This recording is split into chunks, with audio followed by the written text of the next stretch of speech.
Well, আমরা আছি হচ্ছে বান্দরবনে, এবং বান্দরবনে আছি হচ্ছে দ্য গ্র্যান্ড ভ্যালি হোটেলে। হোটেল গ্র্যান্ড ভ্যালিতে, এটা হচ্ছে ঢোকার পর ওয়াশরুম। আমরা ছিলাম হচ্ছে টুইন বেডে, সো টুইন বেড, এবং রুমটা বেশ সুন্দর, বেশ সুন্দর। এবং মানে সব থেকে বেস্ট পার্ট হচ্ছে যে রুম থেকে যে ভিউটা পাওয়া যায়, যে দূরে যে পাহাড়ের ভিউ সকালবেলা। এই যে এই সাইডে একটা পাহাড় আছে দেখেন।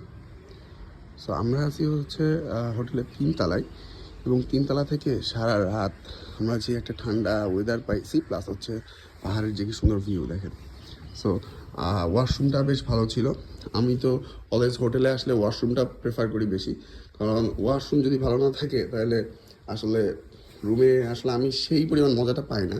সো ওয়াশরুমটা মোটামুটি ক্লিন ছিল, আর রুমের অবস্থাও বেশ ভালো। ও আরেকটা ইন্টারেস্টিং পার্ট হচ্ছে ওদের কিন্তু গিজার আছে, হ্যাঁ, রুমে গিজার আছে। সো এক রুমে আপনি 5 জন 6 জন থাকতে পারবেন, বা 7 জনও চাইলে থাকতে পারবেন, তারা এটা অ্যালাউ করতেছে।